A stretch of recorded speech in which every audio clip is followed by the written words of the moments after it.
Happy 2022, everybody, and welcome back to the start of competitive League of Legends in the West. I know, Kenobi. I know you're ready to go. I saved you at the start. I saved you. I got you on that one. I know, you did.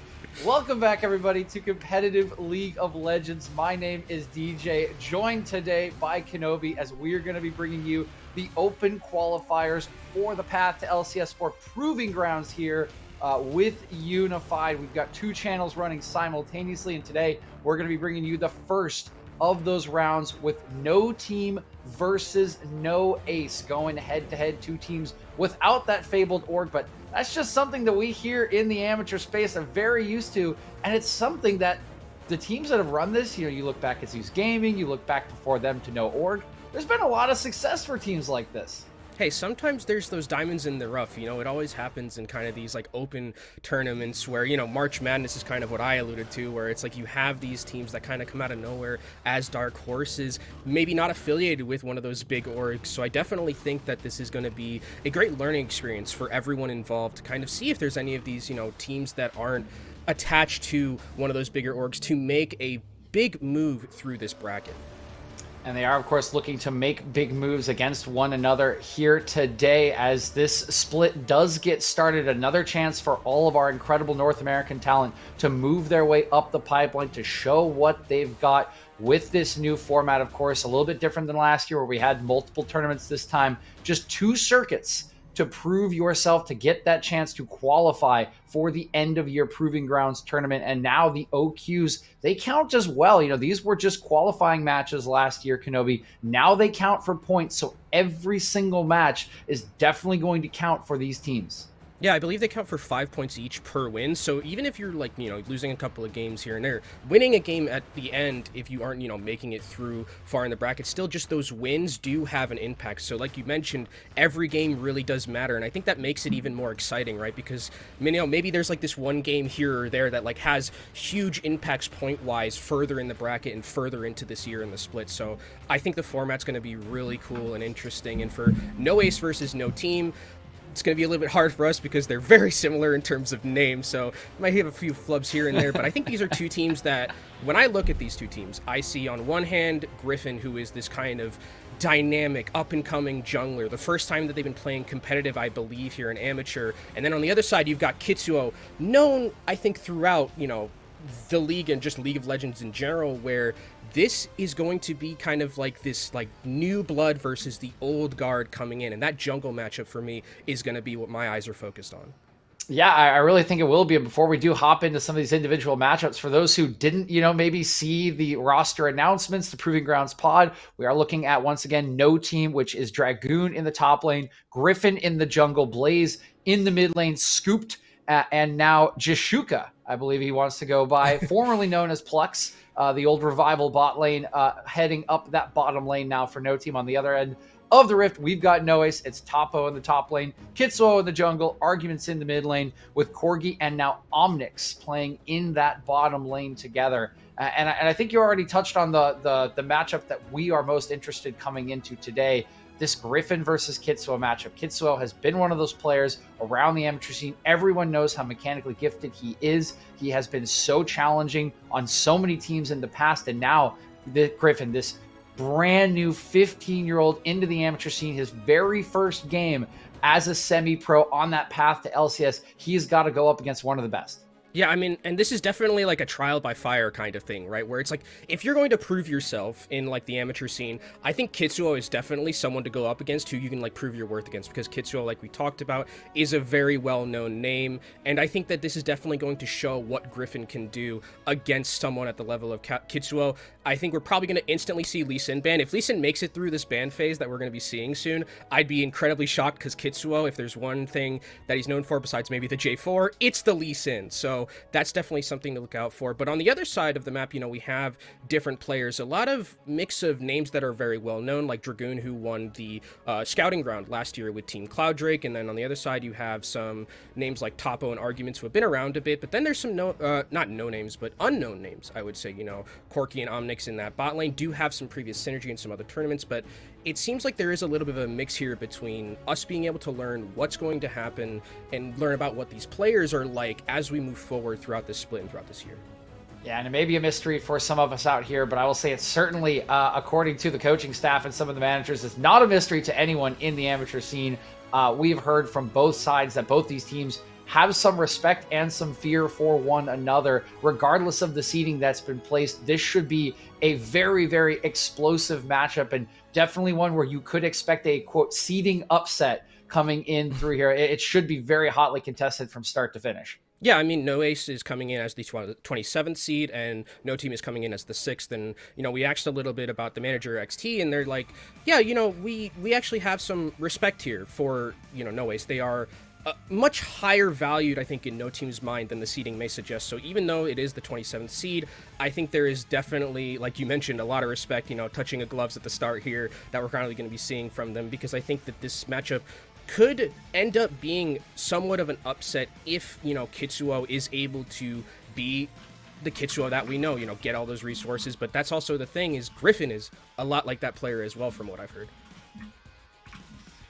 Yeah, certainly will be. We're just still waiting for a couple of members to get ready here for the draft to get started.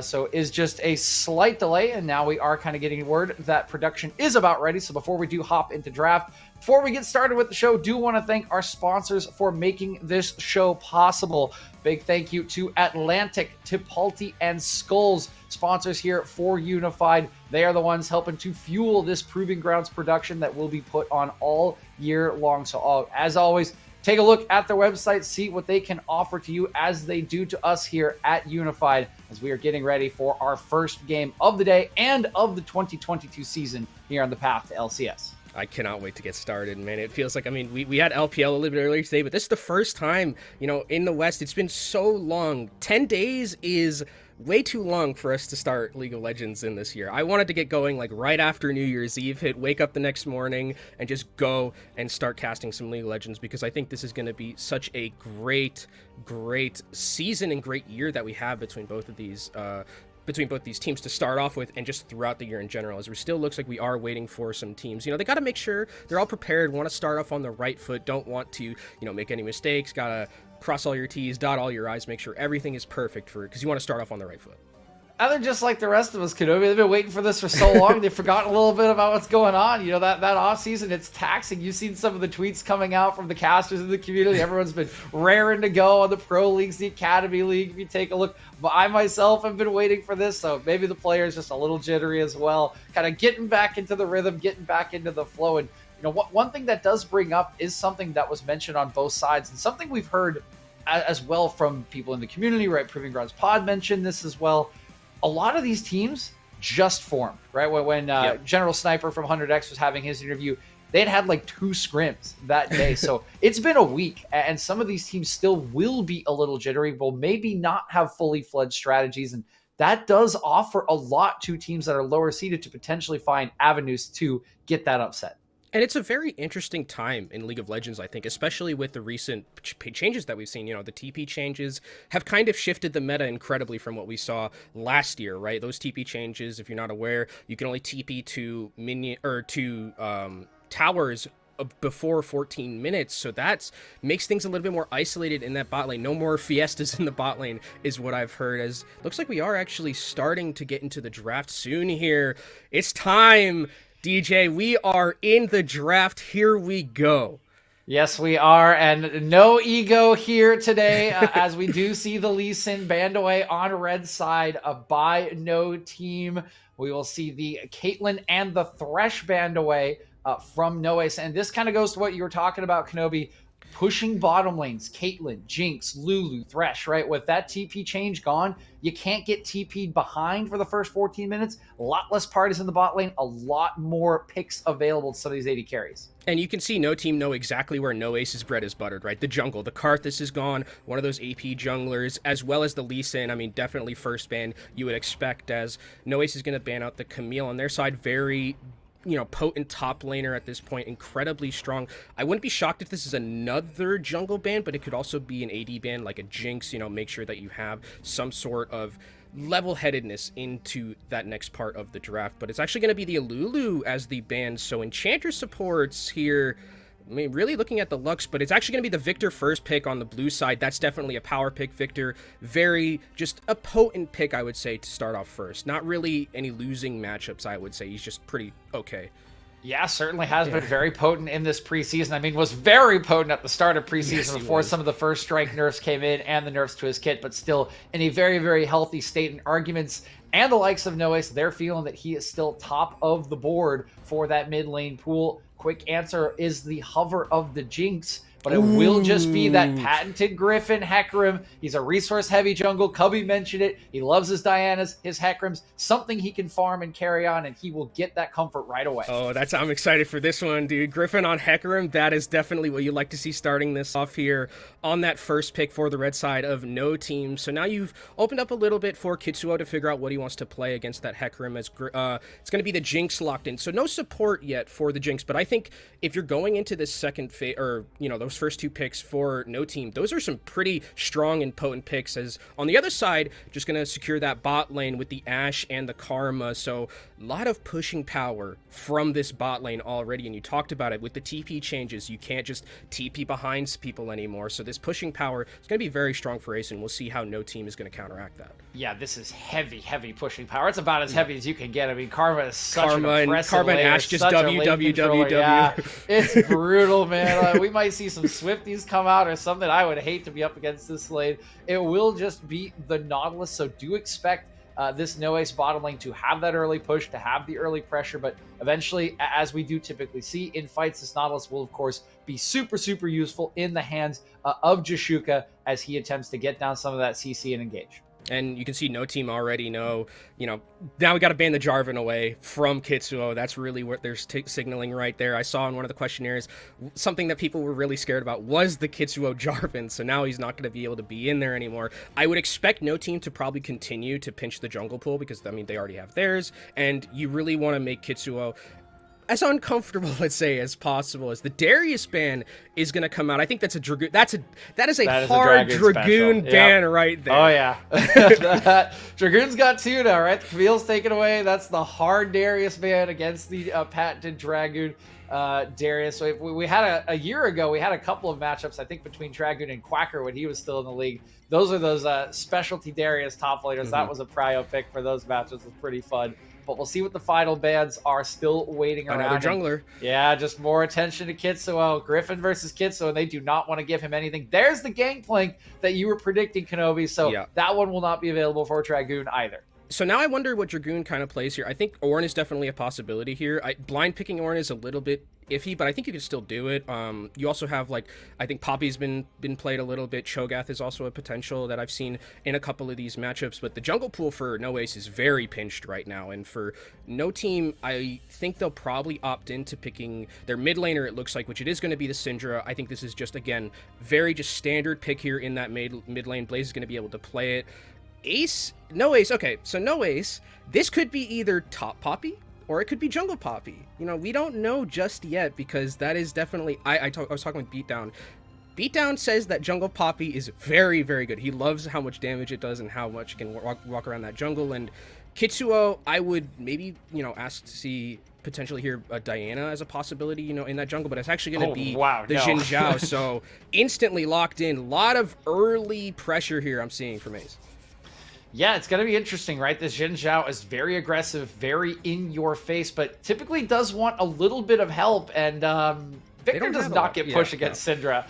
Your Blaze, we've heard he's got a pretty sick Syndra as well. So this could be a little bit tricky in the mid jungle, but right, this is what we talked about, how important this matchup is. It is the mid jungle. It is these two junglers. And we got a Mordekaiser to come in against the Poppy for Dragoon. Gonna live up on that island and try to punish him. So I mean, looking at the drafts here, Kenobi, I don't expect a lot of action top lane. It's looking like this is going to be decided in these early stages by this mid jungle. And kind of when we talked about, like, between, you know, some of the coaches that we asked questions to, it seems like the 4-1 kind of split metas in more so than anything else right now. And that's what I kind of am seeing with both these teams, where it's like Poppy's on the island, you know, Mordekaiser's going to be on the island in top lane, and the rest of the matchup is going to come down to those other four. What I see right now from No Team is if this game gets late, they're going to, it's just they're on a timer right now if you're No Ace, I think, right here, because, you know, Jinx in the late game, Hecarim in the late game, Syndra in the late game is going to be quite a bit of a problem here. So I think for No Ace, what they have in terms of their pushing power, at least in the bot lane, I think they can really, you know, hinder that bot lane a little bit and potentially make some dives happen towards that bot lane with the jungler help coming in from, you know, Kitsuo. Yeah, it could certainly be a possibility that TP's not there to protect you anymore. This lane will have the push, and Xin Zhao can get some work done early, particularly when it is in the hands of an aficionado like Kitsuo, who, again, mentioned to us, right? This is a team, we heard it for a little bit from XT. Kitsuo knows how good this team is. He's already been hinting at it to us. He thinks they are way, way underrated, and he thinks they're going to take some people by surprise at the start of this tournament. He's certainly given himself the agency he needs to make some of those plays, Kenobi. Now it's going to be about delivering up against this very hyped youngster in Griffin on the other end. And I like what you talked about in terms of kind of like the 2v2 in the jungle or in the, you know, jungle mid matchup.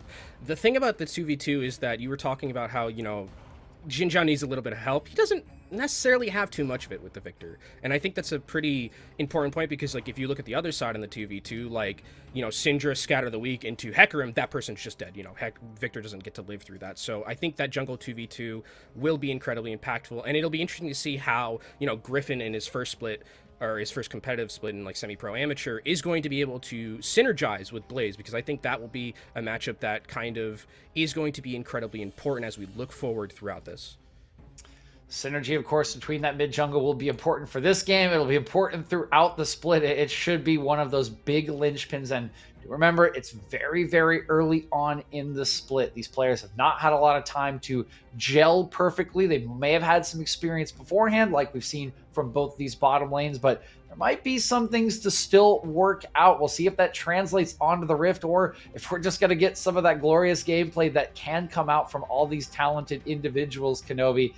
Questions for the coaching staff, questions for us, is still waiting a little bit for the game to load in. Should be no more than a couple more minutes. But Kenobi, you mentioned the timer that's onto No Ace's heads with their composition. How long do you think they have to get themselves ahead to really take over this game? I think it definitely has to be towards that kind of early game, I think pre 15 minutes before like the TP actually starts to become like a really big issue. I think is when that sweet spot is, because once Jinx, gets like 2 or 3 items and we get towards that 25-30 minute mark, where if it's even, I'm definitely, taking No Team in a lot of those skirmishes, because look at the skirmishing power on No Team. It's, very, you have the Nautilus as an engagement tool, Hecarim as well. Jinx can kind of like sit back to front and play that way.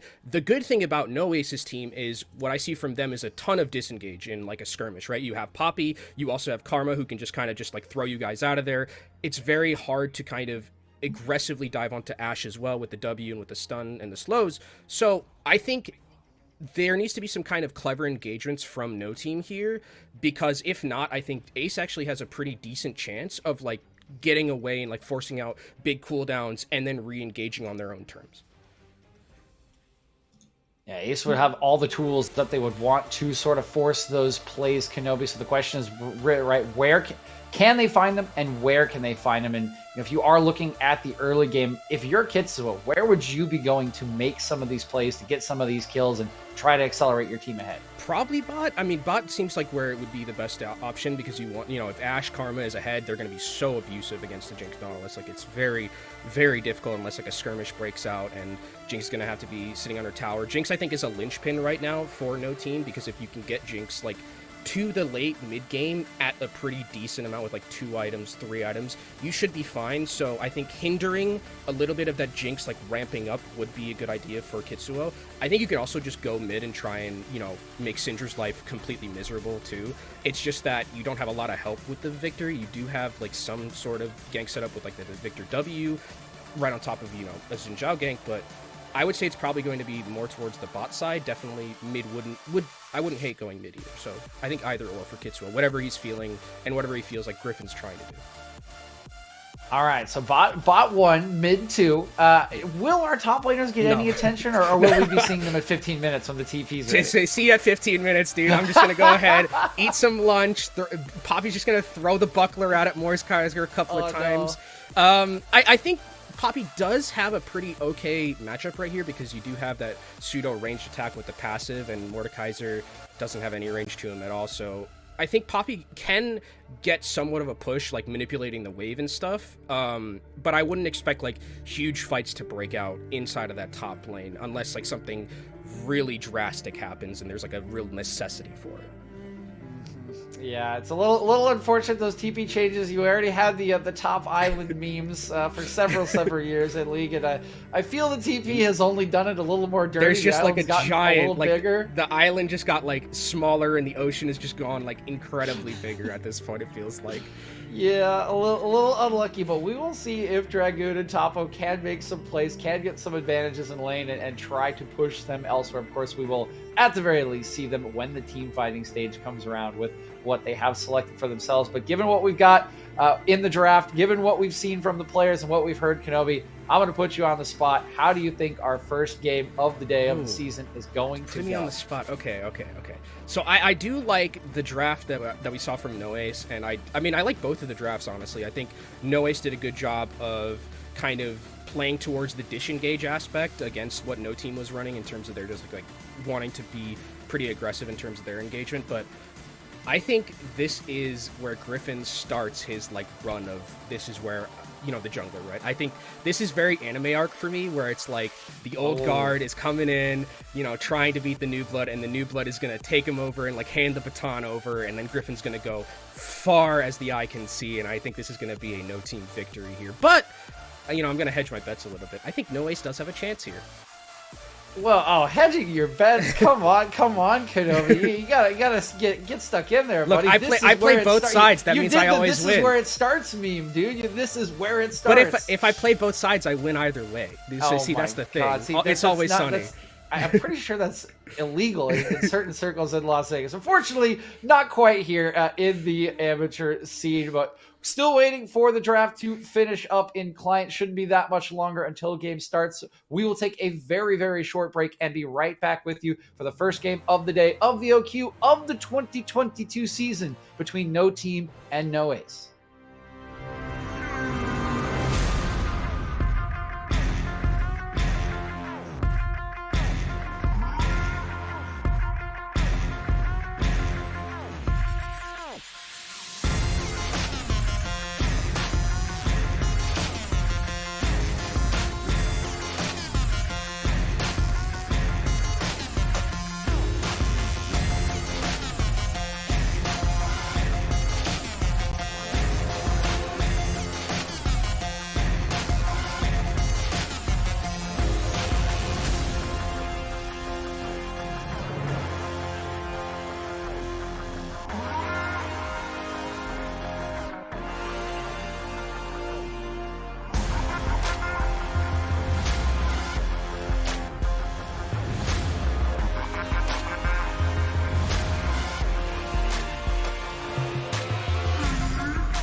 Welcome back, ladies and gentlemen. Just 2 more minutes between us and game time. Had a little bit of a mix-up between the players trying to figure out the schedule. Again, we mentioned, right? Everybody's just a little rusty, a little excited. A lot of tweeting, a lot of talking. There's no League of Legends yet, but we're close. Very, very close. So soon. I'm itching to get into this matchup because, again, what we talked about in the draft, so many expectations for this game. So it's just... I cannot wait to see what Griffin does because, you know, everything that I've heard about Griffin from, you know, PG Pod and from other places is that Griffin is one of the next big things in jungle. So I am very excited to see them play and see if that actually like holds true because Kitsuo is a very competent jungler in their own right. We literally saw in the draft 4 out of the 5 bans were to Kitsuo in that jungle. So they're trying to give Griffin the best possible way to start off his career right. Yeah, and he should have all the tools alongside his partner in Blaze there in the mid lane. We'll have the prio, we'll have his comfort. So the stage is set right now for Griffin to show us what he can do. And of course, it's just one game in the sea of many that we will see this year, Kenobi. But boy, what a start it would be to come out in game 1 and just absolutely tear it up for your new squad in the amateur scene. And we do have to remember also, like I mentioned a little bit before, if you're coming here, each win is 5 points in just the overall circuit of the split. So wins, no matter where they are going to matter, and you want to start accruing those points as fast as you can and as quickly as you can. So I think going forward between, no team and no ace, kind of what we talked about between all these, players and everything, it's to me the jungle versus the jungle matchup. It started out that way when I was prepping. I think it's going to be this way with the Xin Zhao, with the Hecarim, very impactful junglers in their own right, where you can have some playmaking in your back pocket. So we'll see how the rest of the team kind of floats around those two, because I think that's the matchup that we have to be looking out for. Yeah, I definitely think it is the one we need to be looking out for, Kenobi. We do want to see these two players put on a show, and it could very well be a show from either of them. I just want to see some fireworks, right? I want to see League of Legends. I want to see League of Legends. I have not had League of Legends for, this entire year so far. Haha, 2022 joke, but like it's been quite a while, besides LPL, which happened a little bit earlier today, but in the West it's been, we're going to be the first. There's another stream going on, but this is the first time that we're seeing a lot of these players and a lot of competitive League of Legends action here in NA. Yeah, it is our first time, and the action still eludes us just a little bit, so hopefully we can get paid back with a really fireworks game number 1, Kenobi, so that we can see. Oh, and finally, I think we're getting the word. Ooh. Are we in to game on stream somewhere? Maybe? Question mark. We're waiting. Hey, there we go. There we go. We are on to the Rift. A reminder here, we have got no team on the red side, no ace on the blue side, running out onto Summoner's Rift. And finally, we can say welcome back to League of Legends. Yeah, and why don't you can take a little bit of stock here. Oh, the Rift just looks so nice. I love just seeing we're inside of League of Legends here. And let's take a little bit of stock in, what we have in terms of runes and stuff. Pretty standard across the board. One of the interesting things here is I think the Syndra taking the Aerie, so offering a little bit more of that poke potential to try and push Viktor out as best as they can, and gain that push and gain the control that way. Everything else looks pretty standard in terms of what I'm seeing. Griffin taking the Ghost Smite, obviously, because, Hecarim, just that's what you want. You want to be zooming at people, and that's exactly what they're going to be doing. You're basically Sonic the Hedgehog, but actually scary and cool. Sorry, Sonic fans. Okay, legit. You are dabbling in some dark arts there. Sonic fans are not the people you want to piss off. Oh no, I might have stepped. I'm coming in a little hot, Kenobi. You stepped on some very shaky ground. We're a little pent up here, right? I wanted to come in with something a little spicy to start off, but the old adage holds true. If you are this Hecarim, if you are Griffin, you gotta go fast. You gotta go very fast. Ghost and Phase Rush, they are in as a standard start to this game. Wards are placed pretty shallow positions here, just a slight defensive one for Blaze, who thinks he will have the push, of course, and not even seeing any blue wards have been placed down, even defensively here. Yeah, and this is kind of what's going to be happening in that bot lane. It's going to be a pretty big push from, the bot lane of No Ace just moving forward. Kitsuo is actually starting blue side, or starting that blue area, and going to be moving downwards. I think probably going to potentially move going towards that full clear, then maybe wrap back up to that mid lane. If Syndra is going to be getting the push, as actually Tapo wants this a little bit against Dragoon and get some nice damage done here at the start. Yeah, Poppy really, really impressive in the early stages because of the range on the passive, right? That Buckler doing a ton of damage to Dragoon with the Grass procs. Of course, Dragoon has some pots. He can pop them, but this will be kind of how the lane goes for the first few levels, Kenobi. At some point, of course, when Poppy's got to get in and aggressive, it'll go a little bit differently, but we will see Tapo with some priorities. Kitsuo's first attempt does not bear any fruit.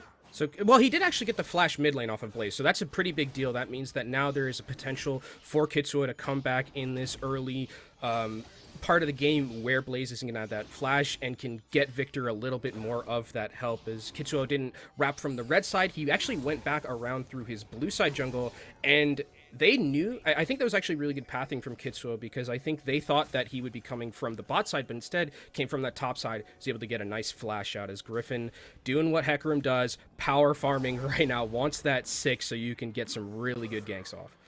Yeah, he's already level 4, and the price to pay for that level 3 gank from Kitsuo, you look at Griffin, he is 29 CS. He's already 6 camps in on his clear, even cleared a ward away. So he is feeling very, very good. And one thing to note as well is that flash earned onto Blaze did cost Kitsuo his flash. So it was an even trade with Griffin getting the big CS advantage. To be fair, though, if it is Flash, Flash on Xin Zhao versus Flash on Syndra, I'll take Flash off of, I'll take that trade any day because the mid laner now has a little bit more agency to work with. As bot lane, a little bit more even, not as much pushing as I would have expected from this bot lane of No Ace right now. They're just, playing it very slow, trying to get as much poke as possible. Griffin is here in that bot lane, but the wave is going to be pushing forward.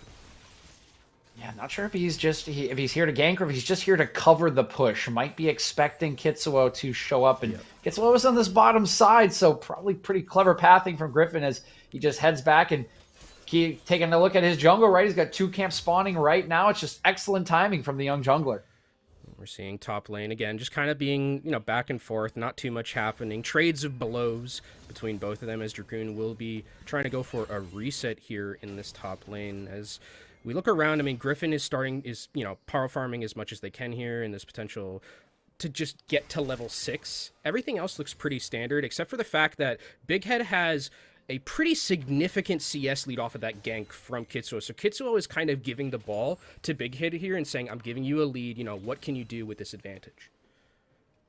Yeah, basically that trade in the mid-jungle duo, right? We talked about the lead for Griffin. Now it is Arguments, the one with the big CS advantage against Blaze, and doing a nice job pressuring him out with the laser. Again, we mentioned this should be a Syndra-favored pushing lane thus far with that flash advantage. Arguments really making the most of what he's been given.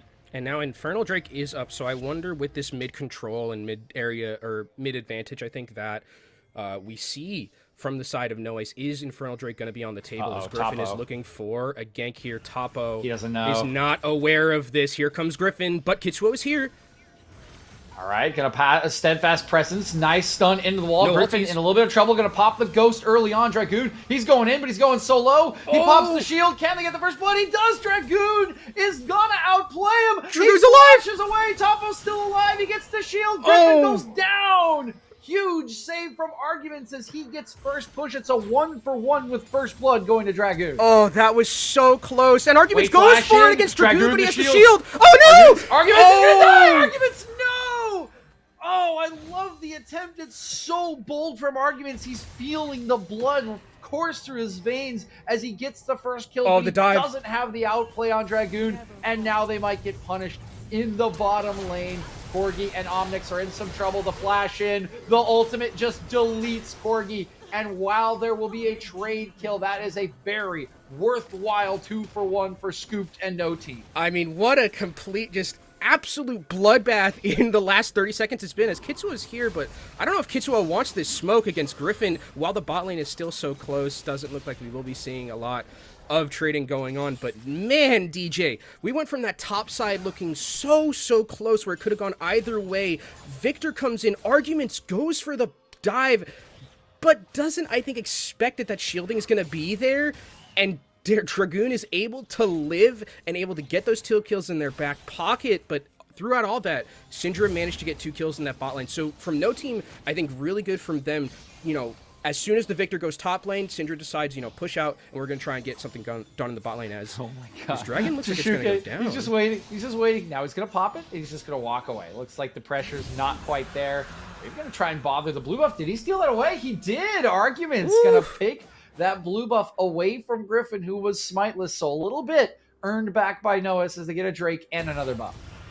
This has been, it looks like Dragoon's going to be going in onto Topo here, and this is where Dragoon starts to get a little bit scarier, right? Had some items in their back pocket right now to really pump out the damage against Topo, as if he has ultimate here, I don't think Topo wants these fights. The Topo is just going to try and, I think here, slow it down a bit, doesn't want to just, poke out with the passive, and from there, try and just keep securing this lane, because if a Mordekaiser, there's a lot of memes about Mordekaiser and how he's, everyone does something better than he does, but if Mordekaiser gets accelerated, he's very, very scary to deal with. So Oh yeah, he's already very scary with 2 kills, 51 CS. And I gotta say, right, we were hyping up Griffin in this matchup, but I think his early game's been very good.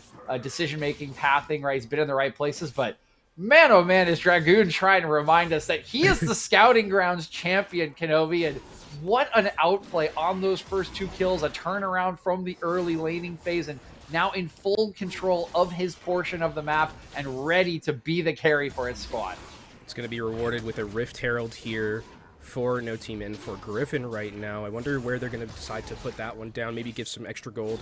I mean, at this point, you have 2 options where you can give it to Dragoon, accelerate him a little bit more, or give it to Syndra. I would probably prefer the Syndra because Syndra is right now, has those 2 kills, down a little bit of CS, but is definitely one of those champions where if you get them ahead in gold and accelerated, they're going to wipe the floor in terms of the damage. Oh yeah, I mean, unleash power with the item already in. It's so easy. Yeah. I mean, that will just absolutely obliterate anyone. Or with the Lost Chapter, if I just remembered the name. Yeah, that will obliterate anyone. I mean, the Sork shoes are there too, so the damage is really, really high on Blaze right now, and it is very scary for anyone that doesn't have MR to walk into any sort of skirmish. Oh, and it looks like we're actually... The wave is being pushed into that bot side. Griffin is here. Kitsuo might be looking for a lane gank, but Griffin has read this pretty well and is in position.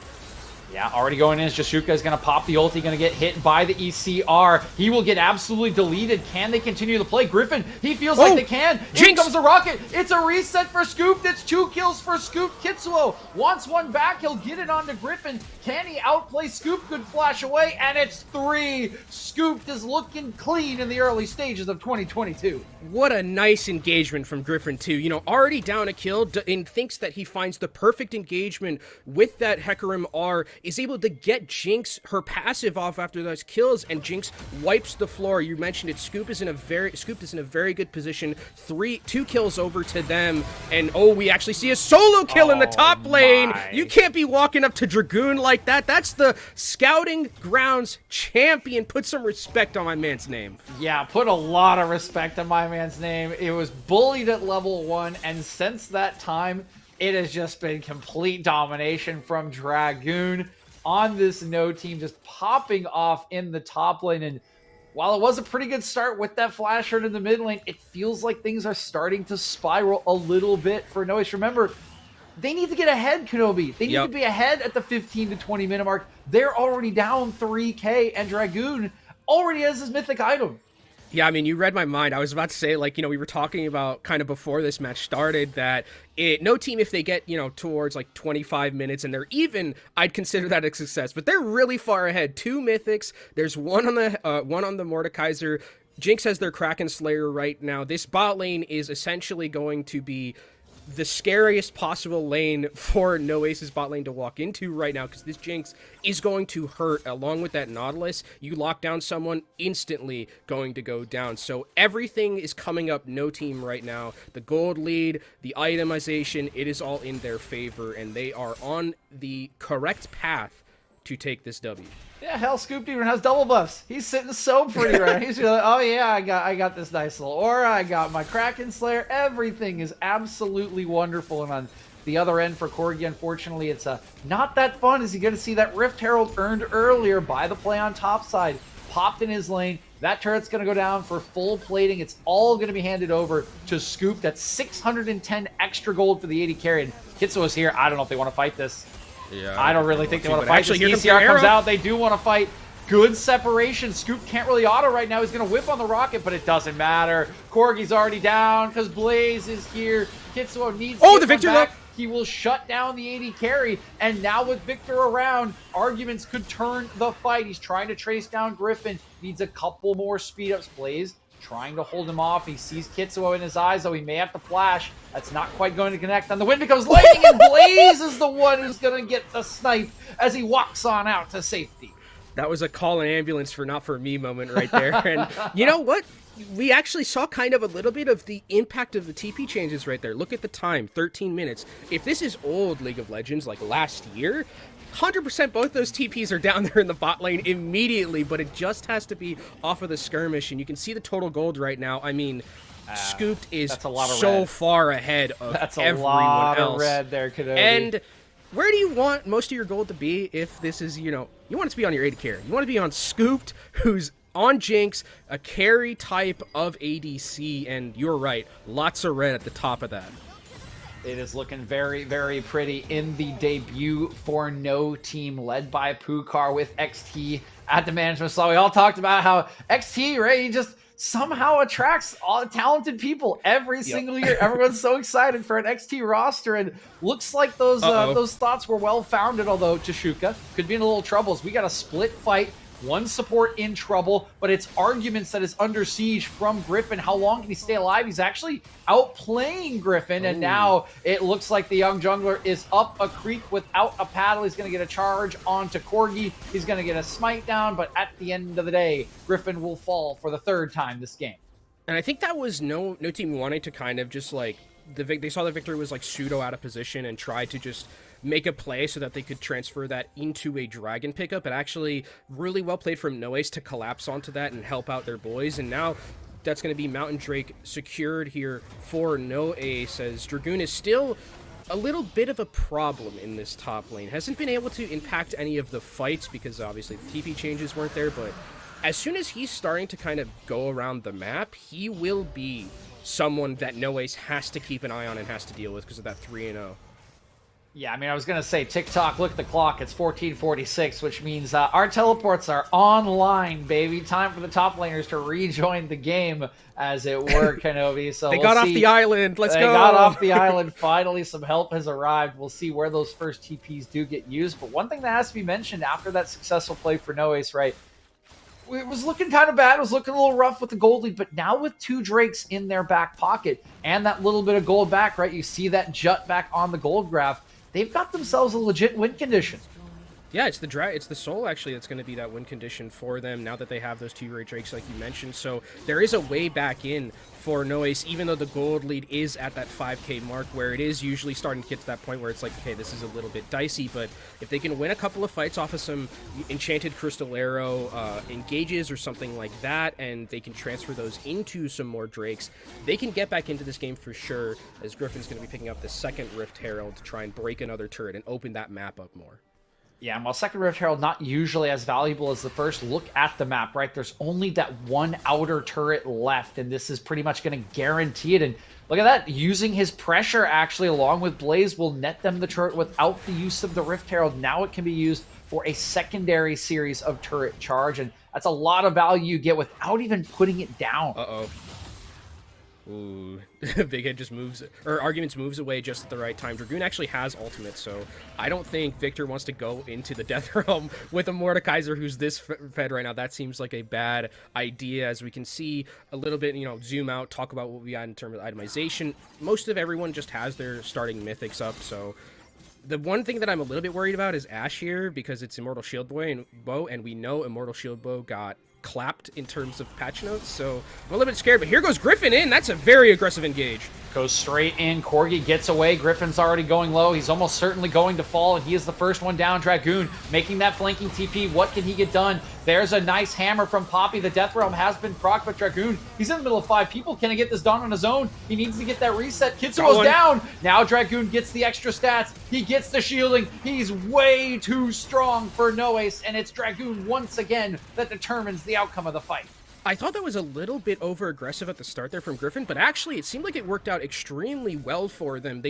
There was a lot of cooldowns forced directly onto Griffin in that engagement that wasn't there for the rest of the fight, and once Dragoon comes into these fights now, again, he can just lock someone in the Death Realm. There's really no one that I think that can 1v1 him besides maybe Xin Zhao, but Xin Zhao's too far behind in terms of just the levels and experience right now, so I think that was really well played from Dragoon coming into that fight afterwards, and nets them a kill. 4-0 right now for that Mordekaiser, and he's looking like a beast. Oh, he's looking like a really big beast. And man, I would love to believe in, you know, as good as Kitsuo is, I would love to believe he can 1v1 a Mordekaiser, but I mean, he's level 10 and he's 13, I see a ninja Tabby Kenobi, and I think, me thinks not. Me thinks that would be a tricky proposition. It'd be hard. I mean, even with like Gore Drinker, it's like the levels are. We would need some armor pen. We would need some armor pen in the Yeah, please, we need something to help out. You know, we need to. There needs to be like a hack where you can put like someone else in the death realm. That would help. I think Kitsuo will win that one. That would be an interesting one. If a Mordekaiser hits like 5 kills above, you actually have to pull a second person into the death realm.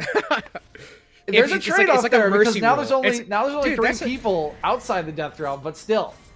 That's a comeback mechanic. Just be like, okay, well, if the Mordekaiser is like grossly fed, just you have to bring someone else in there to make it fair. Something to ponder, Riot Games, if you are listening in. Something to ponder for the future, right? Can't be any crazier than Chemtech Drake is at the moment, of course. We do see that second Rift Herald get popped down. It will be the tier 2 bottom lane turret that is taken as the prize, and Griffin just going to head for the camps as well as resets are coming in. We're at that mid-game point, but if we look up at the timer, we got a Drake in 30 seconds, and I would have to imagine that's what NoAce is going to have their eyes on. But this fight is going to be incredibly scary here, DJ, because you look at the itemization right now, and I talked about it in the draft where it's like 2.5 to 3 items is where this team for No Team starts to come online. Mordekaiser has 2 items. Syndra has essentially 2 items in their back pocket right now. Jinx is at 2.5. Like, this team fight, if it's not just an insta-kill, is going to be very scary. As Kitsuo, oh no, so we're going to see about actually the death realm here between Kitsuo and Dragoon, and Dragoon's flashing on him, and Kitsuo's run out of room, and one more Q would do it. It's a nice CC, but it's not enough. Dragoon wins it handily, and now Griffin's here to clean it up. Enchanted Crystal Arrows gonna go wide. Oh, arguments. He's here, but I think he's up a creek. He's got some support. He's trying to run them down, but he just doesn't have the damage. And meanwhile, the Drake is being taken by the bottom lane of No Team, and it's a win out across the map. I mean, and look at where everyone went from NoAce. They had to go all the way and try and fight that one, but through all of that, the Drake was taken, Syndra was pushing through that bot lane, Jinx is pushing through the mid. They gave up a lot of map pressure, and now it's just completely on No Team to just take as much as they want here in terms of vision, in terms of jungle camps, towers. A very costly engagement for NoAce, and No Team are in a very good position right now. Objective bounties are up, so this is, again, a point where there is still that way back for NoAce, right? But it's starting to get harder and harder as the itemization comes in from No Team. As this game drags on, it's still a tough proposition for NoAce to come back into this one. Yeah, the objective bounties are there, but you can already see the vision being dropped out. I mean, there's 4 wards on different parts of the map in the enemy jungle. Kitsuo is about to walk by 3 of them, and it just makes it so hard to find your footing, to get a chance to even get to those objectives at this point, Kenobi. And that's without even talking about the scaling, about the itemization. Things very much in the favor of No Team as they're rapidly approaching a 10K gold lead. It's about 8.5 at the moment. Yeah, and I mean, this is where also No Team is basically going to have map packs for a lot of this, right? Like, and NoAce is going to have to spend so much time just clearing wards as much as they can here, but I think No Team has done a pretty good job of making sure that they're clearing their own wards for themselves and taking whatever they want because of the map pressure that they have. As we, zoom out a bit, Baron is up right now, so that is a potential option for an objective bounty if a team fight is going to start. I don't know if we'll see a rush from No Team onto the Baron. They definitely could with the amount of damage that they have with like the Mord and with the Jinx at the current state they're in. So it is a possibility with Mord actually in the bot lane. Looks like they will be going for it. Wait, and this Baron, they spotted Kitsuo basing. Yeah, they spotted Kitsuo basing for his second item. He just completed Hysteric's Gauge, but they saw him on a ward, or at least before he based with the ward, and they don't know yet. They're absolutely shredding it. Scooped has 3 items. This is going to go down. They know now. I mean, the Ashe finds it, but just unfortunately not in time. As it looks like Griffin's in trouble. Has to get out. ECR not going to connect. Jashuka in a lot of trouble. They're trying to turn it around, though. There's the Unleashed Power. Kitsuo's still alive, but one more auto will take him down. It's actually Blaze that secures the kill. Now Jashuka, he's flashing away to safety.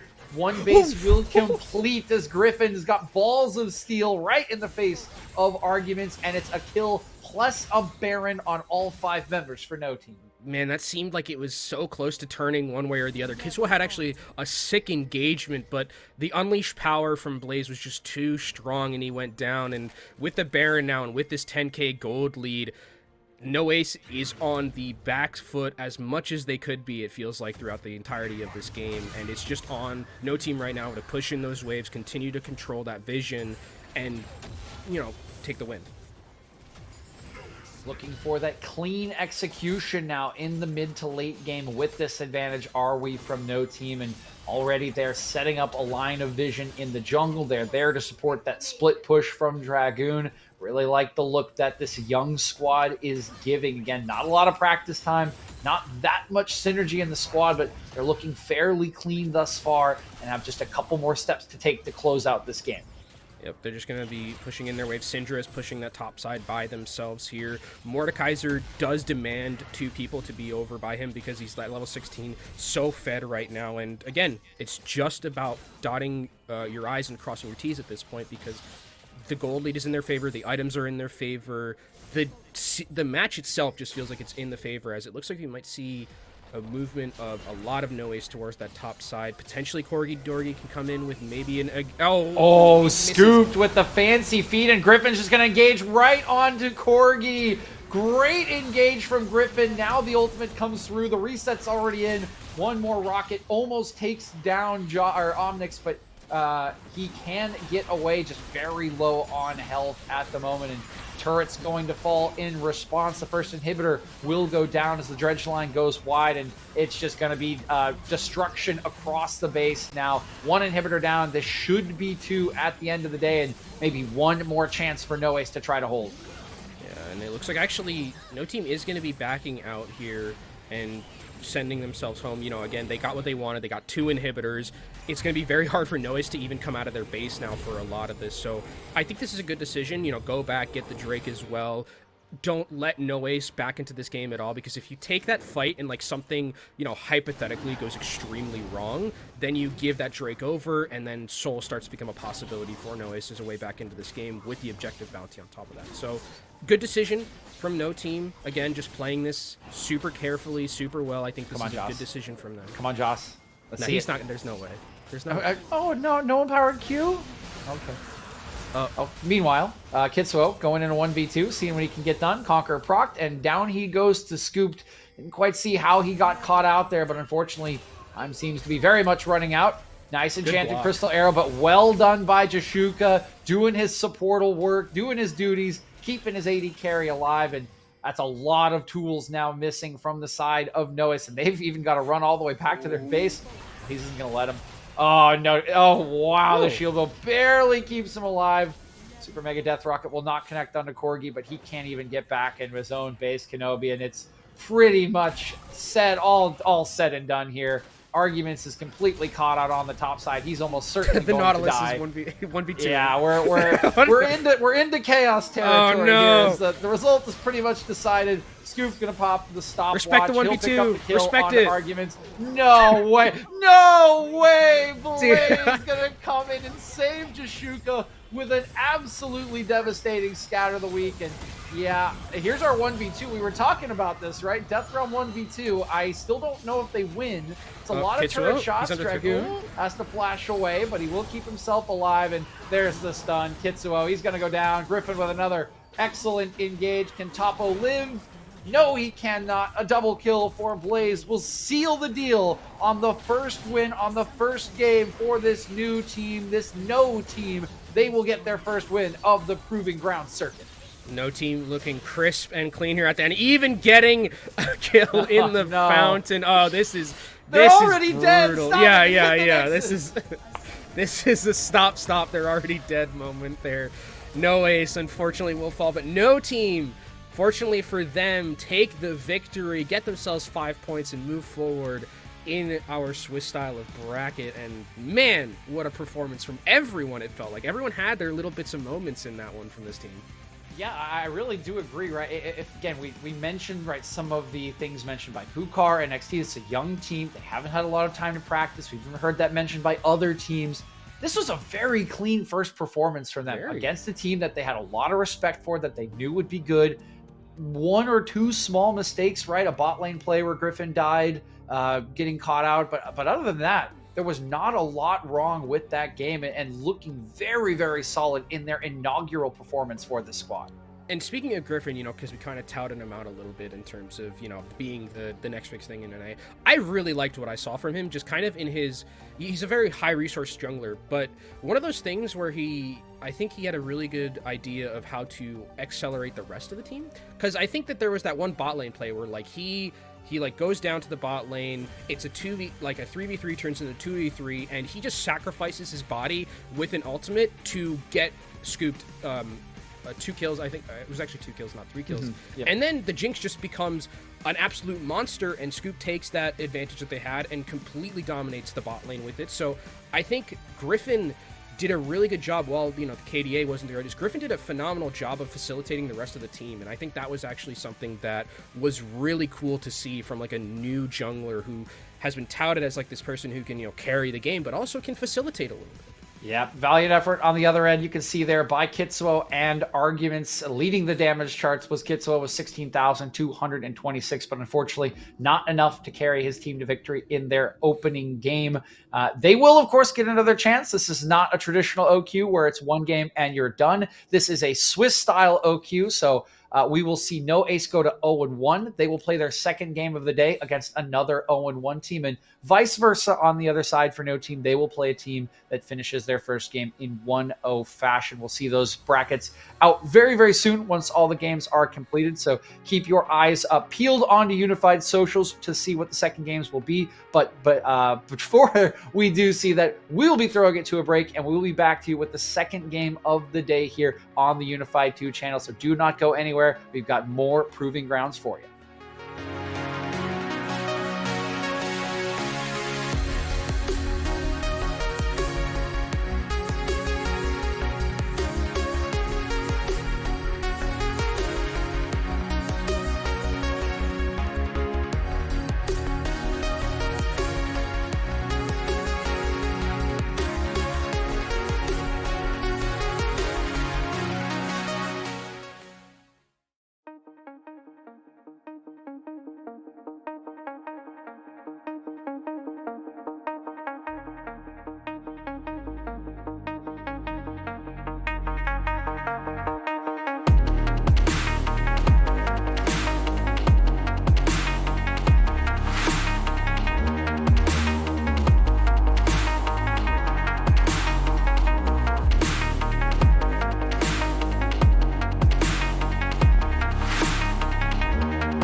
Oh, we have a timer. Okay, we should go back, DJ.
Welcome back, everybody. Apologies for the long delay, but when you are doing a Swiss format, you got to get the seeding right, and we finally have the seeding right. So we're happy to announce to you that you are going to get to watch Maryville versus Bay State going head-to-head in the second game of our Swiss format here on day number 1. Maryville coming off a very, very solid win, and I believe just about 20 minutes or so, if I'm not mistaken, against Supernova, Dark Matter, Kenobi, and Bay State, a pretty solid win as well over Goose Gaming. I mean, this is going to be, like, the wait will be worth it, trust me, for everyone watching. The wait's going to be worth it for this one between Maryville and Bay State Maroon, because this is the 8th seed versus the 9th seed, so very, very close in terms of that power level and when it comes to the seeding, but Collegiate, LOL has been getting a lot of traction lately, and especially with Niles coming back in at Maryville, king of the top lane, I've heard him be called, king of Gangplank. I think Smacks on the draw show said he was Captain America, so all of the monikers that Niles has brings him back to Maryville against Bay State here in our Proving Friends.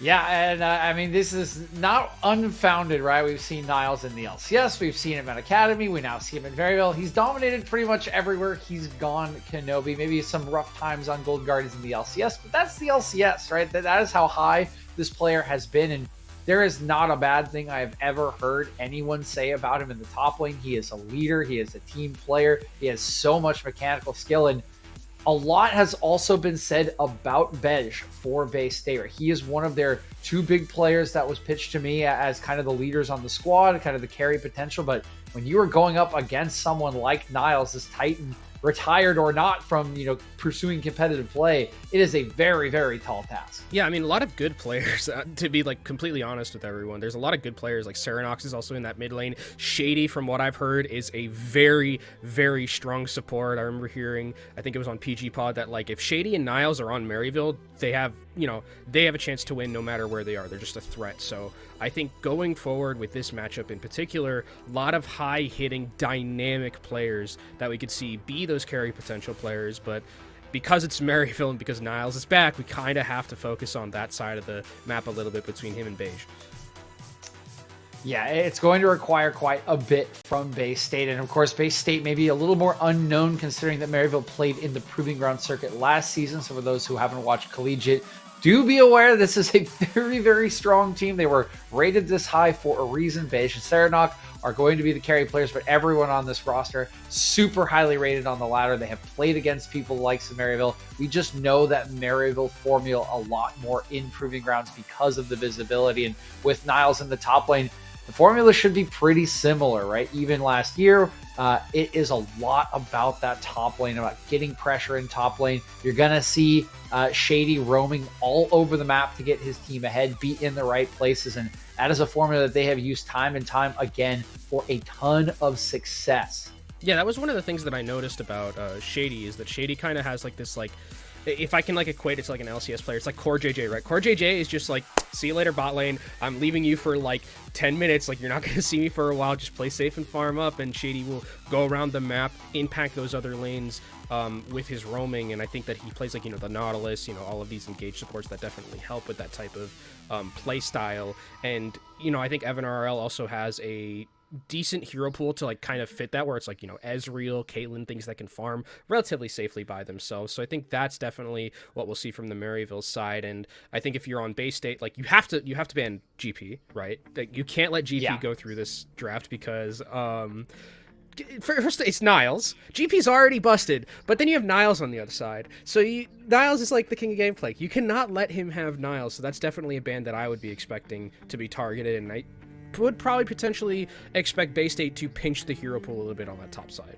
Yeah, the interesting question, and I will ask production, what side they're on? Because if you do have Maryville on red side, you could try to take that GP if Beige is confident in it, right? But like you said, if you and Maryville is blue, I haven't heard that Maryville's blue side, so okay, yeah, you got to ban it. You got to ban it. Not, straight there's up. No way. You can't let Niles have that champion. If you let Niles have that GP, I mean, oh boy, you are putting yourself at a slight bit of a handicap here, but we will be going over to the draft relatively soon here, DJ, and I cannot wait for this matchup between both of these teams. I mean, it's going to be incredibly exciting as we see already the bans coming out.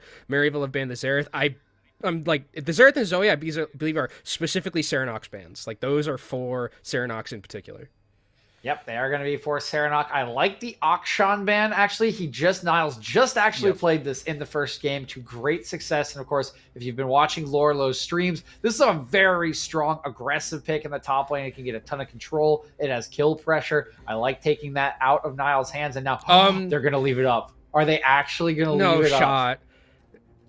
Okay, 15 seconds. 15 seconds. We're going a little early here. They're hovering a Victor. No, there's no way they don't let. There's no way. Away from Get Back. DJ, there's no way. Get Back just had 18 kills on a Victor. Okay, they're banning it away. Well, they banned away Get Back's Victor. He just had 18 kills on Victor. I think he went 18-0-5 in their last game against Supernova Dark Matter. And now Maryville on the clock. 17 seconds. That Gangplank is available for Niles. Let's see if they go for it. I am shocked that the GP has gone through. And I'm actually shocked that like Niles hasn't just like instantly locked it. Okay, so it's actually going to be the Talon, which I assume is going to be in the jungle. So they're giving Kind Jungle kind of a assassin type of jungler, does have that carry potential. And now this is where I think you definitely can go for a Lee Sin. It's a fine matchup. I think Lee Sin struggles a tiny bit against assassins, but it's not like a big deal. Lee Sin's just a competent pick overall for that jungle. And then now I wonder, does Bay State opt for the Gangplank themselves to like make sure that like Maryville can't take it away? Yeah, we'll keep an eye on it. We got a couple more seconds remaining in this pick for Bay State. They are going to hover a Jinx at the moment. We saw how powerful that was in our last game with Scooped, and it will be locked in. Of course, not a lot of support bans just yet, so that Lulu could still be available. A lot of options to partner with Sophis Sage for Brain. But now it's back over to Maryville. They see the jungler. They see the 80 carry. Where are they going to head? It's right over to the Caitlyn.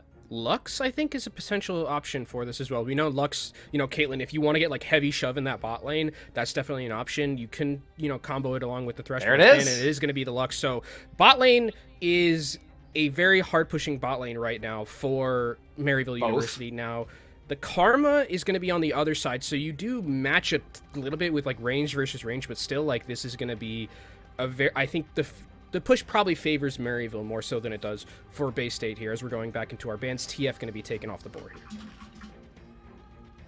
TF going to be the first takeaway, and I do like that ban if you want pushing bottom lane or try to contest. But I think one thing we have to mention is this is Caitlyn Lux, right? And Caitlyn Lux is a lane that has a lot of kill pressure, it has a lot of pushing pressure.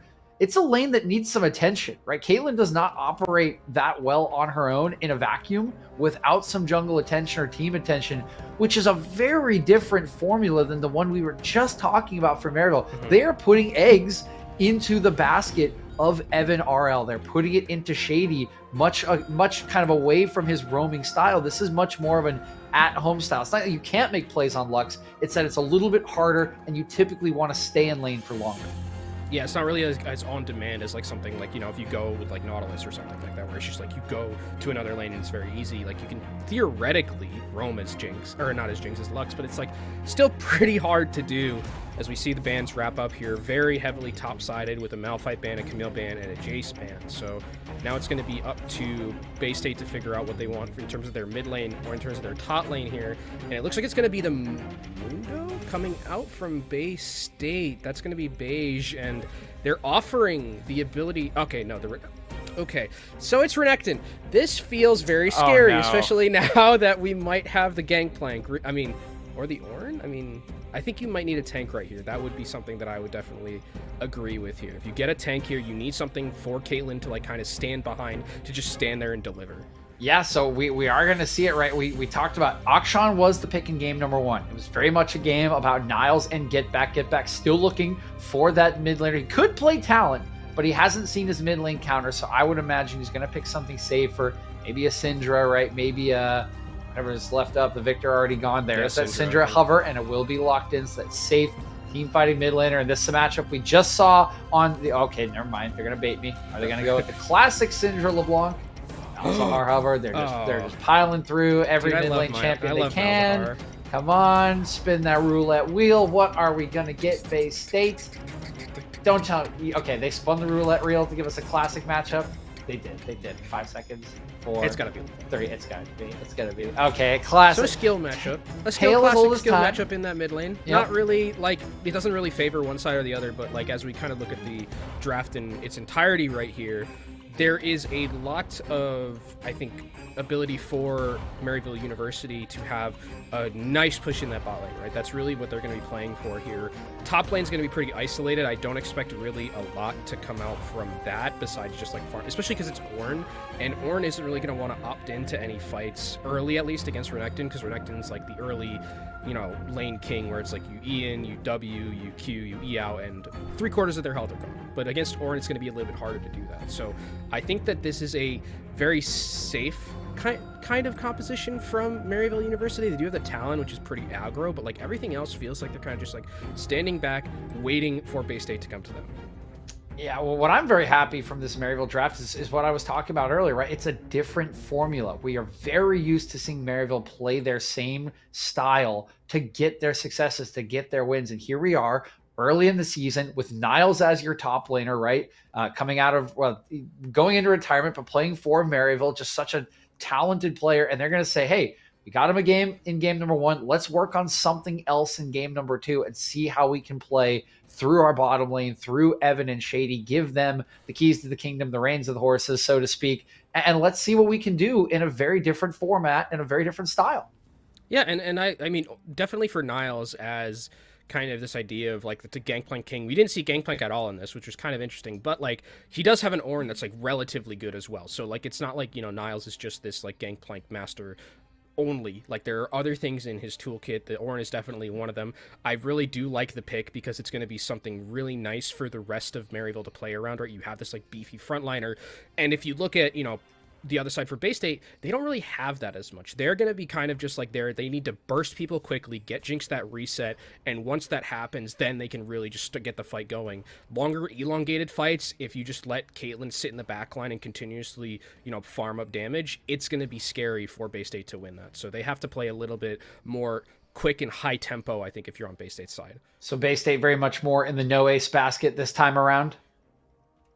Yeah, I would say so. That's kind of how I would look at it. So a little bit of a timer then on Bay State. If they do have the timer, we got to be looking, of course, at the jungler to make some of these plays. Dragon Minkimp, he's on the Dragon Kick Master right here in Lee Sin. Where should he, along with Serenok or wherever they can get pressure, where should they be looking to make some of these early game plays that they will need to topple this Maryville University roster?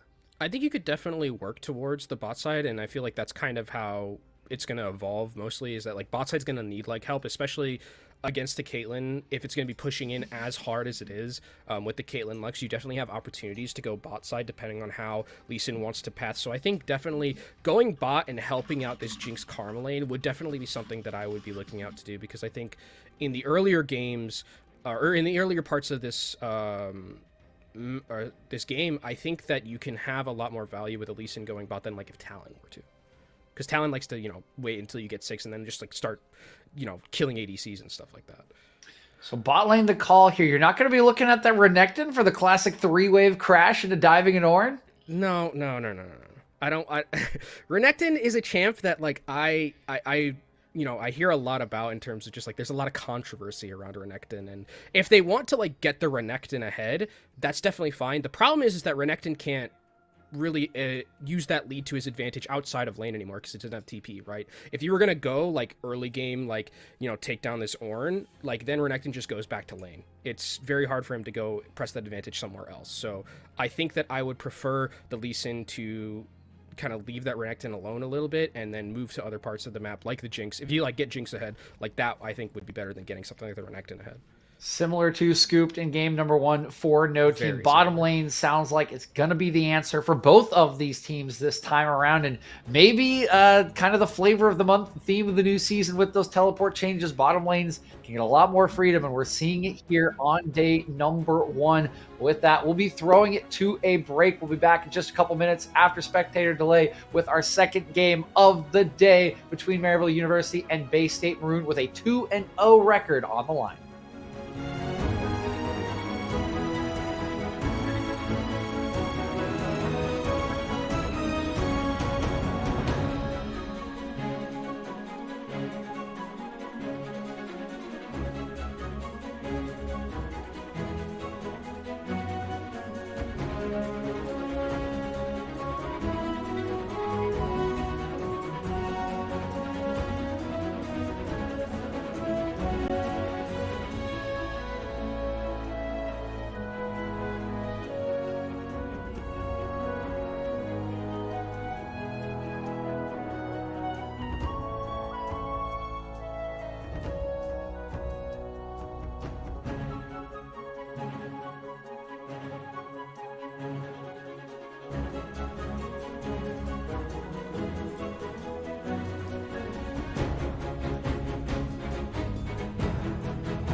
Welcome back, everybody. Thank you once again for your patience. We are finally into game 2 of the day. We got Maryville University loading in on the blue side, Bay State loading in on the red side as these two teams battle it out for a 2-0 record and 10 qualifying points towards that Proving Grounds tournament at the end of the season.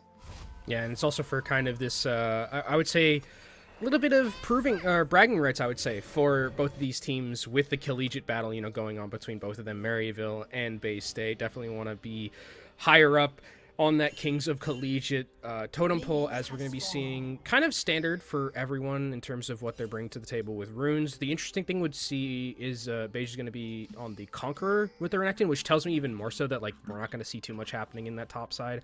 It feels a little bit more team fighty for that Renekton. You sometimes do see the PTA. I know it's fallen off a little bit, but it still is a viable option, as we're going to be seeing in terms of where the junglers are starting. Lee Sin going to be on that red side.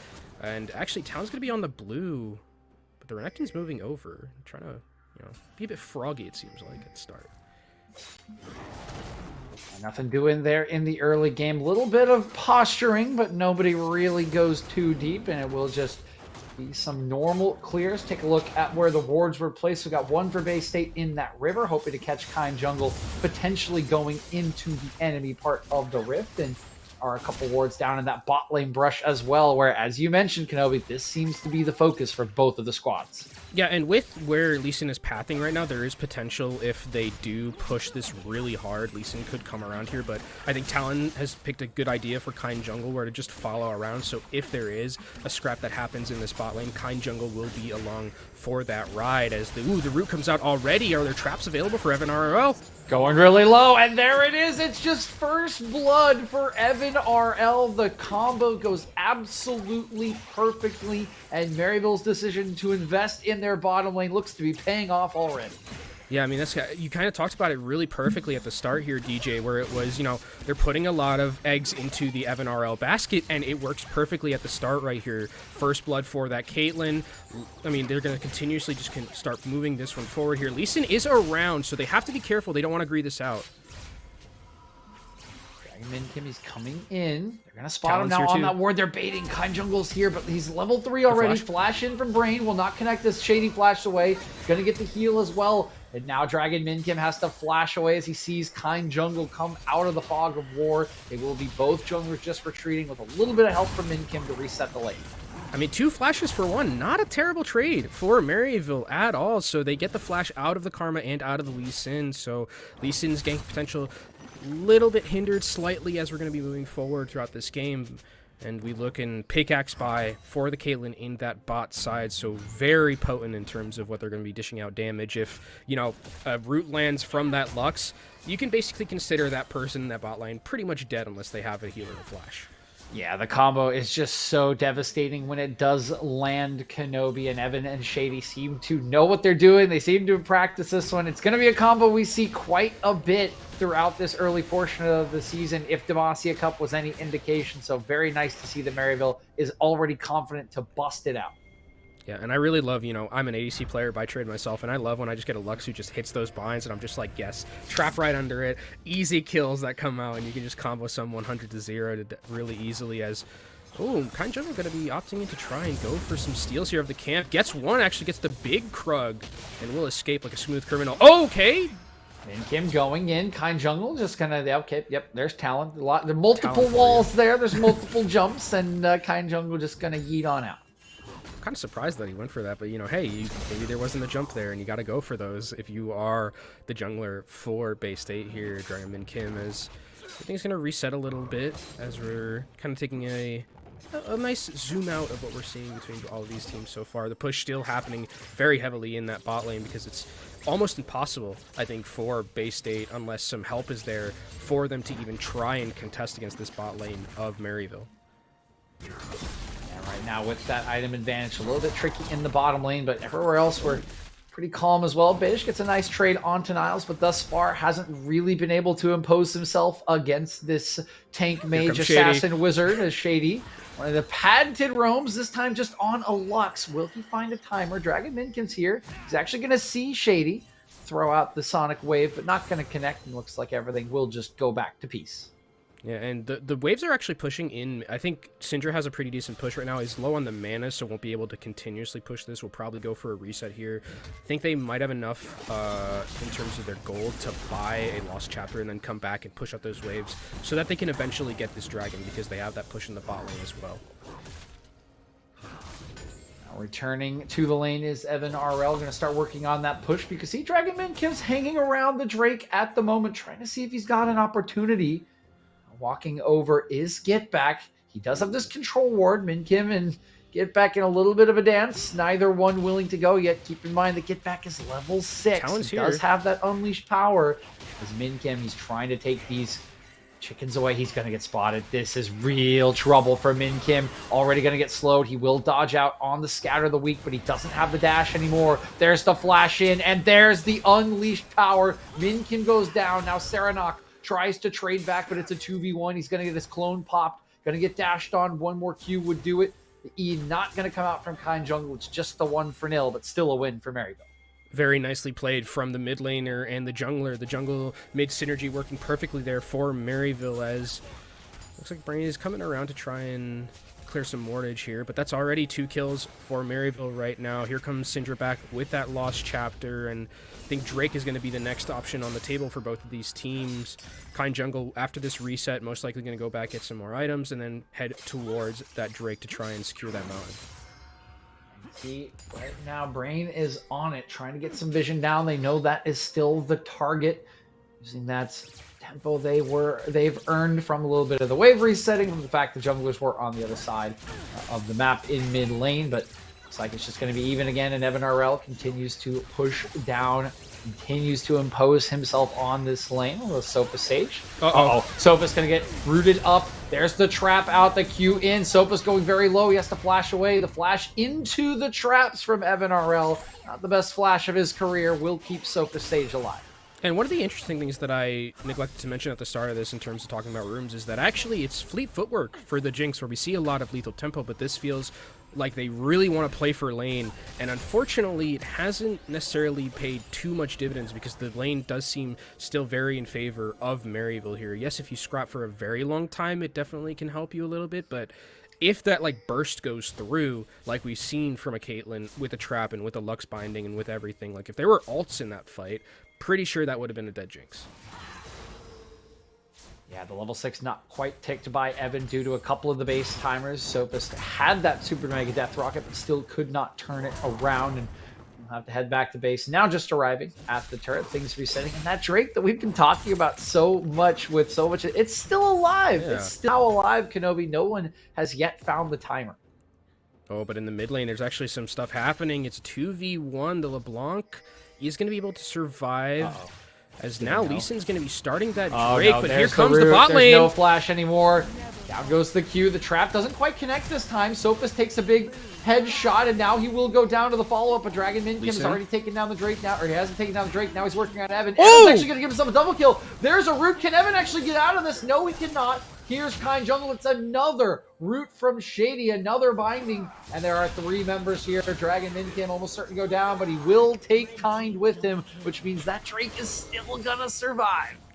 And no Drake this time, but really well played from Evan RL, knowing that he was basically dead no matter what happened, and actually he managed to secure the double kill onto that Karma and takes him down, and now this Caitlyn is very strong with those 3 kills. The shutdown did go over to the Lee Sin, so some gold in the pocket of Dragon Min Kim here, but overall, I would say a win for Maryville here. Their gold lead continues to expand. We're at the 10-minute mark with both of these teams, and I think that Maryville is in a very good position because the Caitlyn is so far ahead right here. And when you look at the rest of the map too, I mean, everyone seems to be ahead here for Maryville. You know, Niles has done a very good job just in that top lane, farming up. The Talon has been doing some really good things in the jungle, putting down a lot of pressure as we see, oh, this is not where they want to be if you're Bay State. Another binding from Shady. He is absolutely destroying them with these bindings. I don't think he's missed. There's the long-range stun. There's the final spark, and Evan RL with the Piltover Peacemaker will snipe him out for the kill. Shady is just doing work right now with some help from his teammates. I mean, Shady is just on another level right now with these bindings. That's going to be a Drake moved over for Maryville. They will be trading it for a Rift Herald, but you definitely take a Drake if that's the trade you want to make there. Really well played from just the entirety of the bot lane coming in from Maryville. You know, this bottom half of the map has been working out so well for them.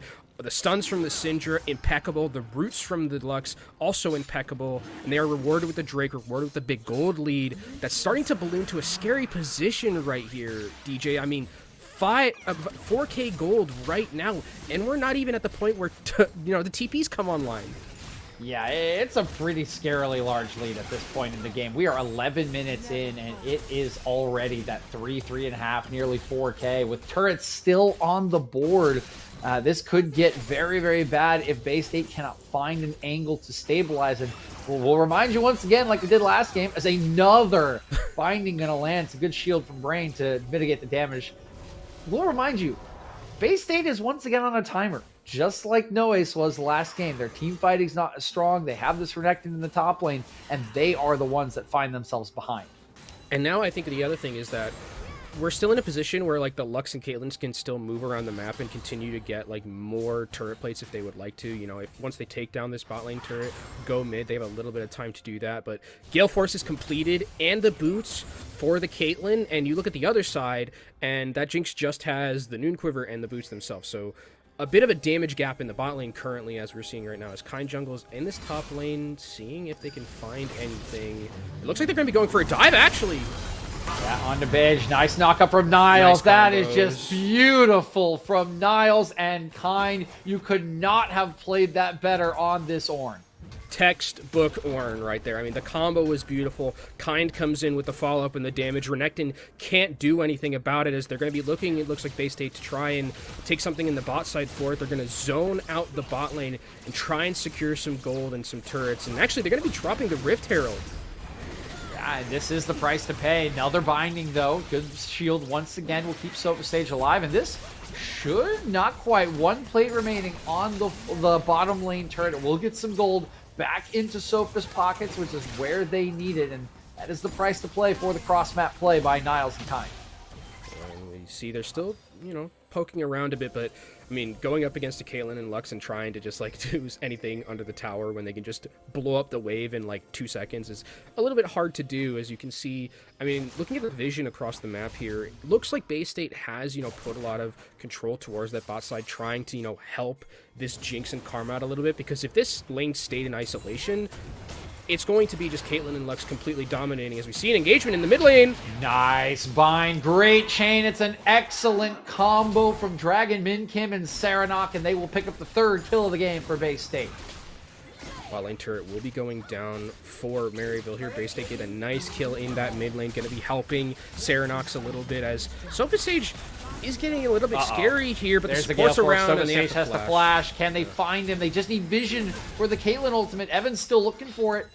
Down autos on the Brain, but now with Serenok coming down, they're probably going to get pinged out. Can they even get out? I don't know if that's the answer. Serenok's actually intelligently looking for Kind Jungle as he walked across the ward, but the presence of the jungler will keep his bottom lane alive.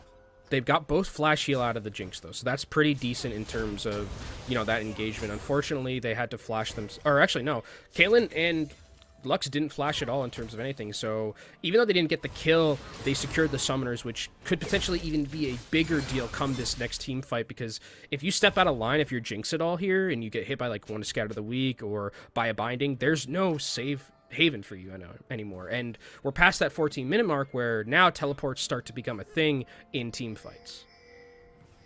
Yeah, teleports will be online again. You can see that slightly different color now. It's actually a pretty nice color, I have to say. That little lighter purple to indicate, hey, you're free. You can do what you want. Now, go fly away. Go fly away, bird. Go be free. As Niles and Beige now have that available to them. Niles going to walk right past the ward. As looks like we are on Rift Herald waiting party. Kind Jungle and Shady teaming up. They know exactly where their counterparts are as they spot them out on the Krugs. Their presence along with Evan means they got to back away. That's some Krugs for Kind Jungle and probably another turret going down in the top lane. I mean, this is classic Caitlyn Lux right here, where you just continue moving around the map, especially this far ahead. You're just going to be an artillery cannon with the Lux and with the Caitlyn just moving around like this, as they are going to be moving through the red side jungle. That's a lot of people grouped up. Wow, get back gonna hold out on the Scout of the Week. Now he'll land it. That could be some trouble for the AD carry, and Sophis just goes down. All it takes is one stun. There's so much long-range damage, Kenobi. See, I mean, without this, I mean, if Jinx had flash there, that would have been, they would have been able to survive. But with that play, the aggressive play coming from Evan RL in that bot lane, they were able to get that flash. It costs the life of the Jinx later, and that's all the turrets in the pocket of the Caitlyn here. And this will be another Drake in the pocket of Maryville as they continue to expand their gold lead. It's about 6K right now.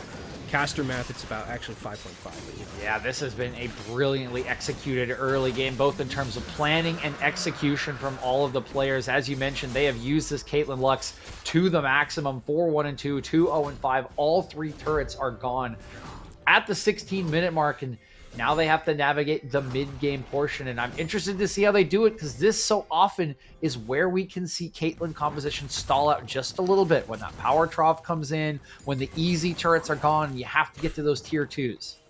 Yeah, and I wonder, I mean, luckily they do have a pretty big lead to play around with. I mean, Evan RL, look at the gold for him. He's completely dominating this game right now, and the bot lane has been magnificent in terms of how they've been playing. But I think if you're Maryville, I think you're fine to just continue to let this game expand a little bit. As Jinx, you don't want to be. Oh, that's no, just, yeah. No. Okay. Shady's so, merciless. We can't, we did. Don't back in the middle of the lane. That's just what I'm hearing from that. You gotta make sure now that you are extra safe if you're Sophis Sage and you're backing. But while this top tier 2 is going down, bottom tier 2 actually is getting pretty pressured out by Bay State, which is actually a pretty decent trade. I mean, there's better that than nothing, as actually Niles is going to go and try and take it away. Yeah, Niles will take the turret, then immediately TP's down to the bottom lane tier 2 to at least make the split push not quite equal for Bay State. It's the right idea, right? If you're struggling to get control of mid, if you don't have vision in your jungle, go to the part of the map you can be on, get yourself a turret, get yourself some space to breathe. But still, when you are this far behind, it's almost never going to be an even trade.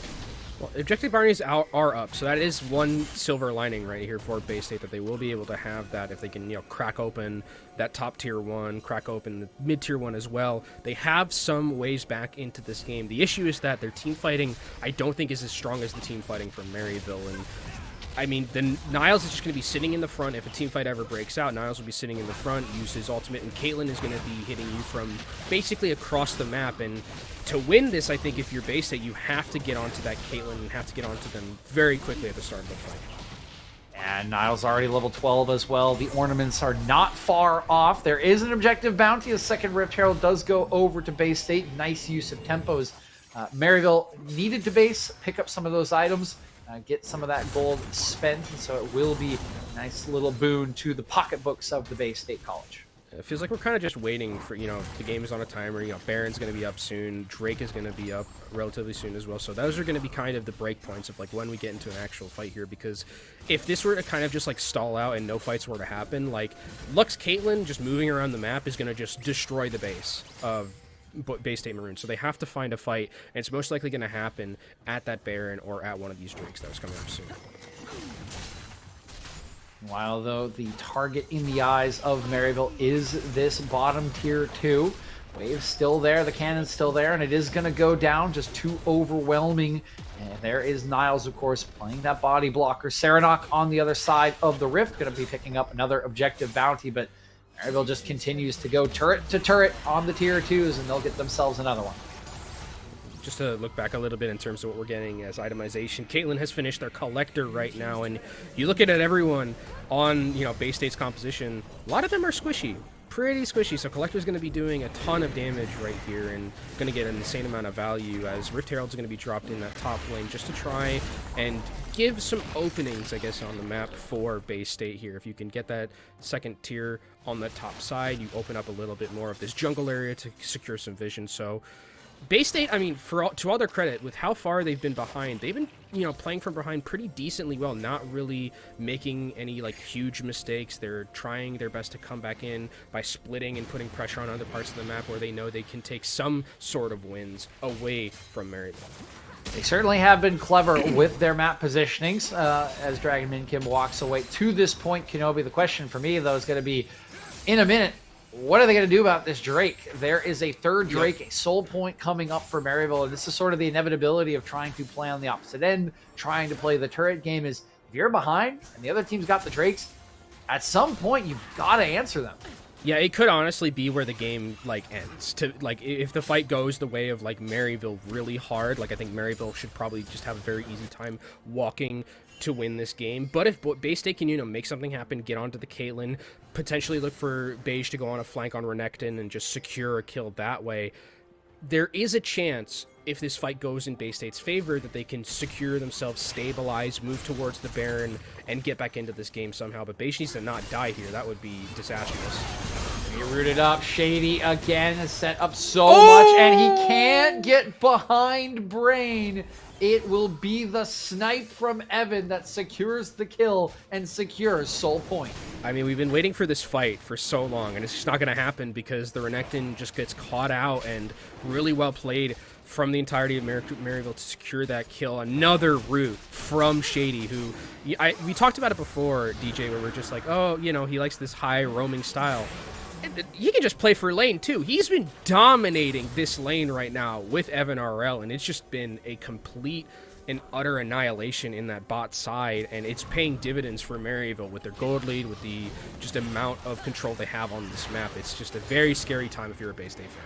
Yeah, I had concerns about Shady's ability to impact the map like he normally does on this pick and really spread his influence, and my fears were very unfounded in this game thus far. Meanwhile, Kind Jungle trying to get on Serenok. Nice fancy feat on the distortion will get Serenok away to safety, and Kind Jungle just has to walk over towards the Baron, see if he can clear it some vision.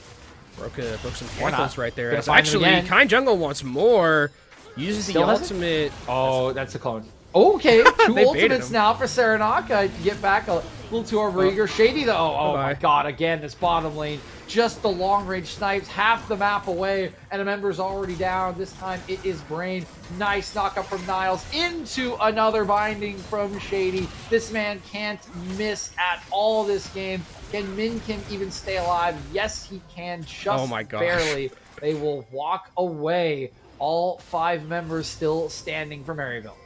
Bay State are going to have nightmares about Shady and this Lux. It's just every single time that he throws out a Q and throws out a binding, it's hitting someone, and they're dying, getting half health with the final spark as well. It's just been the bot lane show for Maryville, and while Beige is going to try and take something away, get an objective bounty, that should be a pretty easy Baron here for Maryville. I mean, Dragon Min Kim is around and is in a potential. Oh, they're playing Gatekeeper. Out goes the ultimate. Down goes Min Kim, and now there's no way to take the Baron. They have to win the fight. Here comes the rocket. It's going to go wide, and it will be slain by Kind Jungle. He gets the smite down, and now it's time for the cleanup. Maryville just absolutely shredding through the Bay State composition. It is 4 members down. Only Sophist remains, and Maryville is headed to their second win of Proving Grounds. Yeah, I mean, we talked about how this was on a clock a little bit. The clock is like struck midnight already for Maryville. I mean, they are completely in a dominant position right here. They have the Baron to work with. The gold lead is at 10k, 17-3 kills. And it has just been complete and utter annihilation from this Maryville side. They will most likely get the soul as well coming off the back of this. And right now for them, it's all about just crossing those T's, dotting their I's, making sure that they don't, you know, get out of position to where Renekton can flank them or they get caught out by some sort of CC and the fight completely ends. So they just have to play extremely carefully here. Hunting once again, not quite going to find the ward. It's just placed over the wall. We'll find the one in mid lane as the push comes through. You can see Min Kim is looking for a flank, is looking for a heroic kick. Can he find it? He has the position. I don't think Maryville knows he's here. It's going to be about the reaction. In goes Serenok. Is that the call? Not yet. Min Kim still holding his position as another wave comes in. Ward now. Now he's on a ward. They've spotted him. Here he comes. It's too late. He's going to get knocked up. He's going to get rooted up. He's going to get destroyed by another headshot. Niles immediately going to pop call. The Forge God onto 2. In goes Kind Jungle to clean up Brain. And the base is going to be wide open.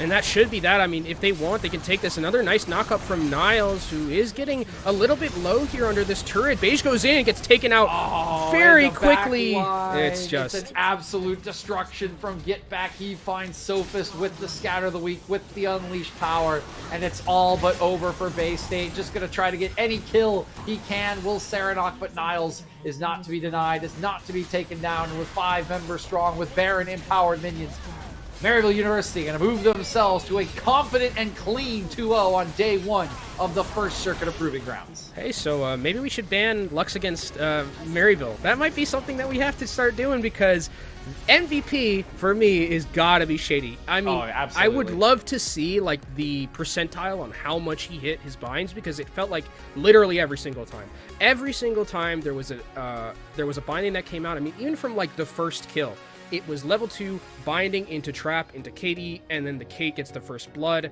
And from then on, it just felt like it continuously just fell apart for Bay State, because these bindings every single time came in so clutch for Shady. And my hats off are off to him, because I think that we talked about a little bit how he's like this very roaming style. He played for lane, and he played for lane extremely well, and they were able to just move that Kate Lux all across the map with the rest of the team, break the base of Bay State, and that was going to be a 2-0 now for Maryville. Looking pretty good, I would say, in the second matchup. Yeah, as clean as you like, and it's thrilling for me because now on day 1 alone, they've already shown 2 completely different looks. Niles on a carry, on Akshan in the top lane. We play for top, we win the game. Now Evan RL gets the carry in the bottom lane with Shady, and he and Shady carry the game. Yep. So now what do you do in draft, right? You can't just ban out Niles, champ, if Evan and Shady can carry like this. It's a terrifying prospect for the other teams, and a brilliant problem, or I guess a nicety to have if you are the coaching staff and the players on Maryville. But a great day for them, and I'm sure that Bay State, like you said, in-game, are going to be having some high-pitched giggles in their nightmares tonight. That voice line always just freaks me out. I can't stand it. I just have to mute my game usually when I hear the Lux voice line like that to laugh. But I mean, for Bay State, I mean, they had some decent moments. It just felt like, unfortunately, the life was like being slowly drained out of them when it just came to like how aggressive and how oppressive this Kate Lux became. There were some times where they had some good ideas with engagements, but again, like with the Renekton, can't really do too much in terms of those team fights, and it just, you have to win a little bit on that early end, and they didn't do that. The timer ran out very quickly for Bay State. Unfortunately did, but hopefully they can take a deep breath, not have too many of those rainbow nightmares tonight, and come back stronger tomorrow. They will be 1-1, looking for other 1-1 teams after our second matchup in this Swiss format. Again, 2-0 will be Maryville moving on to the next game, but that'll wrap it up for us here tonight. We will be back tomorrow. Before we head on out, do want to shout out our sponsors one more time. We'll throw them up here on the screen for you. Atlantic, Tipalti, and Skulls are the 3 members behind us here at Unified, just as you all are at our Unified core, to bring you all of these incredible players, incredible games of the Proving Grounds circuit in 2022. But once again, with that will be all from us. Want to thank, of course, our producer Tone in the background, our observer First Night of Me, and my partner here tonight, Kenobi. We will be back tomorrow on the Unified live stream, or the Unified 2 stream, excuse me, for 3 games between the 2 of us. So do be sure to tune into that. But in the meantime, make sure you go check out one of the streams. You can check Lena Shim perchance on Twitter to find those stream links, or you can head on over to Unified Live, who are still in the process of their second game. There's plenty more Proving Grounds action for you. But with that, we hope you all have enjoyed the games. We hope you all have enjoyed the production, and we hope you all have a wonderful, wonderful night.